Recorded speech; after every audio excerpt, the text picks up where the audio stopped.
Hello mga kakusina! Ako po ulit si Ate Angel ng Kusina ni Angel.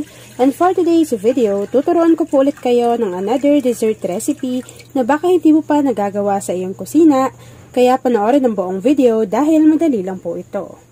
So this time, naglagay na tayo ng 3 cups of water sa ating kaserola at maglalagay na rin po ako dito ng isang sachet or 24 grams nitong Menu Magic na jelly powder. Ayan. So, ilalagay lang po natin to dito lahat. At i-dissolve muna natin yung ating jelly powder bago po natin bubuksan yung apoy sa ating kalan. So, lulutuin lang natin to mga kakusina hanggang sa makita po natin na kumulo na ito. And once na kumulo na yung ating mixture, ipapakita ko po sa inyo yung next procedure. So, habang hinihintay natin tong kumulo, please don't forget to like and follow yung ating Facebook page na Kusina ni Angel. And kung mayroon din po kayong Instagram, paki-follow na rin po ako doon, Kusina ni Angel. And kung hindi pa po kayo nakakapag-subscribe sa ating YouTube channel na Kusina ni Angel, please click subscribe button, click nyo na rin yung notification bell, click all para lagi kayong updated sa bawat ina-upload kong mga videos.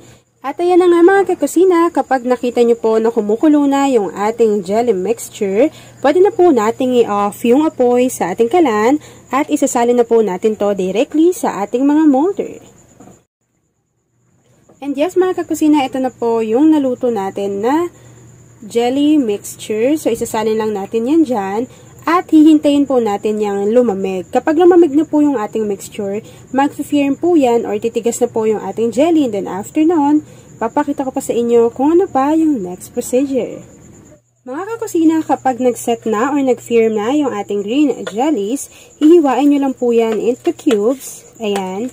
Tapos kung mapapansin nyo po, mas makapal po or mas makunat-kunat yung kalalabasan niya because 3 cups of water lang yung inilagay natin. So first, sa isang mixing bowl, maglalagay po tayo ng 1 can or 410 ml na evaporated milk. Yan. So yung inilagay po natin dyan na evaporated milk ay naka-room temperature. Kapag nailagay na po natin yung evaporated milk, maglalagay na rin po tayo dito ng 1 can or 370 ml na all-purpose cream. After adding ng ating 1 can na all-purpose cream, maglalagay na rin po ako dito ng 1 can or 380 grams na condensed milk. Yan. So, yung condensed milk po natin dito ay naka-room temperature lang din.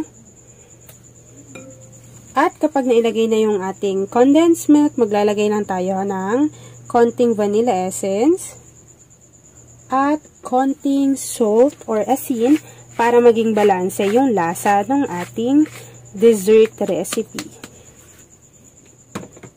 Yan. So, kapag napagsama-sama na po natin yung ating liquid ingredients dito sa ating mixing bowl, imimix lang po muna natin to ng maigi para mag-combine sila dyan at ma-dissolve lang din yung inilagay natin na condensed milk. And mga kakusina, so kapag napagsama-sama na po natin yung ating wet ingredients dito sa ating mixing bowl, make sure na hihalo nyo tong maigi para naman po ma-distribute ng maigi yung lasa nila sa bawat isa, lalo na yung condensed milk natin, dapat po ay mahalo natin to ng maigi. At naglalagay po tayo dito ng salt para naman maging balanse yung lasa ng ating dessert recipe. After mixing ng ating wet ingredients, kakailanganin po natin dito ng 3 piraso na hinog na mangga. Ayan. So, hinog lang po ito. Tapos, pisngi lang yung kinailangan natin. Tapos, yung mga buto, sige po, pwede nyo naman siyang simutin. Pero, pwede nyo na rin naman siyang kainin. Tapos, ito lang yung kakailangan na natin. So, hiniwa ko lang po siya ng ganyan, halos kalalaki. So, isasama lang po natin to or ilalagay natin siya sa ating mixing bowl. After adding ng ating mangoes, kakailanganin na rin po natin dito ng peach. So, ito po ay yung nasa lata lamang na tig 825 grams bago dinayin po natin yung kanyang syrup and then hihiwain nyo lang po ito ng halos ganyan kalalaki at ilalagay na rin po natin to dito sa ating mixing bowl. Yan. So, yung combination ng mangoes and peach ay masarap naman po talaga. Kaya naman, ginawan ko ulit to ng isa pang version. After adding ng ating peach, so yun po 825 grams lamang, kakailanganin na natin dito ng yang coconut. So, ito po ay pinakayod ko na at 2 piraso lang po ito na parang pang salad yung kanyang texture. Yan. So, ilalagay lang din natin to dito sa ating mixing bowl. By the way mga kakusina, sa paglalagay naman ng young coconuts, depende po sa inyo yun kung gusto ninyong dagdagan at kung gusto nyo rin siyang bawasan. Actually, pwede tayo dyang mag-add at least half bar ng cheese kung gusto ninyo. Kung meron kayo sa kusina, pwede kayong mag-add. Kung wala naman, pwede nyo na rin siyang i-disregard. So this time, hindi po tayo maglalagay ng keso dito sa ating recipe. Pag nailagay na po natin yung ating buko, maglalagay na rin ako dyan ng niluto kong maliliit na sago. So, ito po ay 1 cup lamang. Yan, ilalagay na natin siya dito sa ating mixing bowl.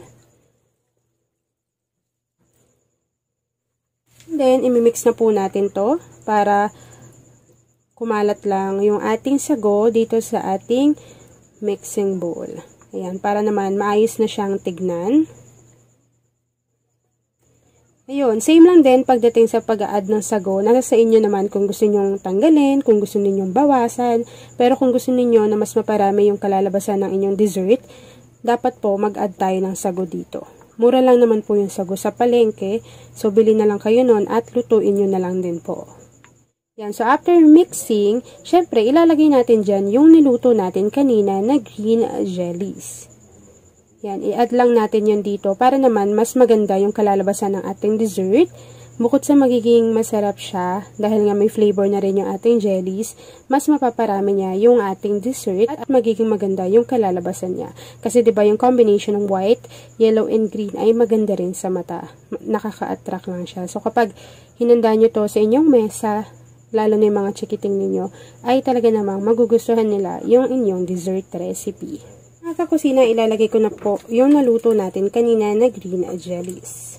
Siyempre, kapag nailagay natin yan dyan, imimix natin to ng maigi para naman kumalat yung color dito sa ating lagayan. Diba? Ang ganda ng kulay niya. May green, may white, and may yellow. Actually, maliit kasi yung mixing bowl ko.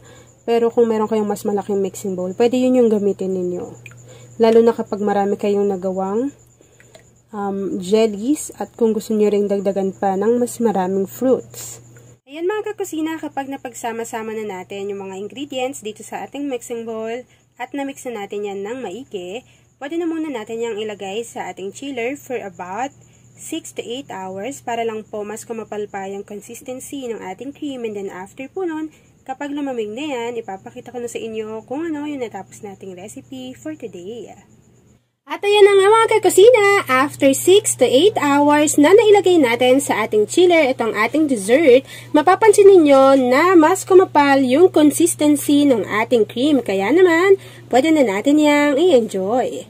At ayan na mga kakusina, tapos na naman po ang ating easy and creamy na peach mango buko salad. Kung nagustuhan nyo yung ating video, please like and share this video. At kung hindi pa po kayo nakakapag-subscribe sa ating YouTube channel na Kusina ni Angel, please click subscribe button, click nyo na rin yung notification bell, click all para lagi kayong updated sa bawat ina-upload kong mga videos.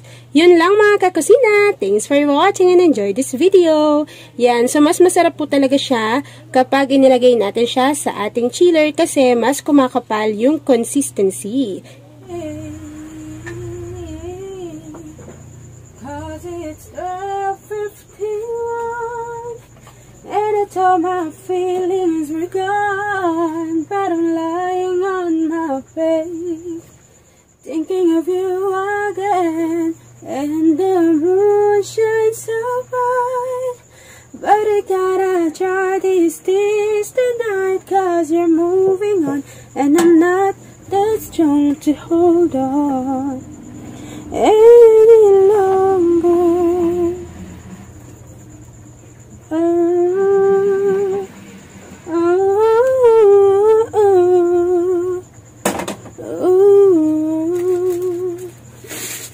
Then I saw you with her, didn't think you'd find another, as a sense of kiss you cry.